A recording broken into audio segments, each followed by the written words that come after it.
ಯಾರಿಗೂ ನಾವು 100% ಅಲ್ಲ.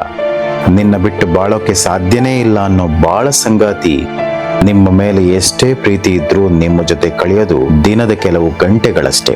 ಹೆತ್ತ ತಂದೆ ತಾಯಿ ಹೊತ್ತು ಕಳೆಯೋ ತನಕ, ಮಕ್ಕಳು ಶಾಲೆಗೆ ಹೊರಡುವ ತನಕ, ರಾತ್ರಿ ನಿದ್ರೆಗೆ ಜಾರುವ ತನಕ, ದಿನದ 24 ಗಂಟೆ ನಿಮ್ಮೊಂದಿಗೆ ಇದ್ದು ನಿಮ್ಮ ಎಲ್ಲಾ ಕಷ್ಟ ಸುಖ ಮತ್ತು ಆಗು ಹೋಗುಗಳಿಗೆ ಕಿಂಚಿತ್ತೂ ವಿರಾಮ ತೆಗೆದುಕೊಳ್ಳದೆ ನಿಮಗಾಗಿ ನಿಮ್ಮೊಂದಿಗೆ ಸದಾ ಇರುವ ಏಕೈಕ ವ್ಯಕ್ತಿ ಅಂದ್ರೆ ಬೇರೆ ಯಾರೂ ಅಲ್ಲ, ಅದು ಕೇವಲ ನೀವು ಮಾತ್ರ. ನಾನು ಇದನ್ನು ನಿಭಾಯಿಸಲು ಸಾಧ್ಯವಿಲ್ಲ ಎನ್ನುವ ಆತಂಕವನ್ನು ಹೋಗಲಾಡಿಸಿ ನನ್ನಿಂದ ಏನು ಬೇಕಾದ್ರೂ ಸಾಧ್ಯ ಎಂದೆನಿಸುವ ಏಕೈಕ ವ್ಯಕ್ತಿ ಅಂದ್ರೆ ಅದು ನಿಮಗೆ ನೀವು ಮಾತ್ರ. ಎಷ್ಟೇ ತ್ಯಾಗವನ್ನು ಮಾಡಿ ಏನನ್ನೇ ತಂದೊದಗಿಸಿದ್ರೂ ಒಂದಿಷ್ಟಾದ್ರೂ ಅತೃಪ್ತ ಭಾವ ವ್ಯಕ್ತಪಡಿಸುವ ಮತ್ತೊಬ್ಬರಿಗೆ ಕೊಡುವ ಅರ್ಧದಷ್ಟು ಸಮಯ ಮತ್ತು ಪ್ರಾಮುಖ್ಯತೆ ನಿಮಗೆ ನೀವು ಕೊಟ್ರೆ ಈ ಭೂಮಿಯಲ್ಲಿ ಮಾನವರಾಗಿ ಸೃಷ್ಟಿಯಾಗಿದ್ದಕ್ಕೂ ಒಂದಿಷ್ಟು ಸಾರ್ಥಕ ಬದುಕನ್ನು ಕಾಣಬಹುದಲ್ವ ಸ್ನೇಹಿತರೆ.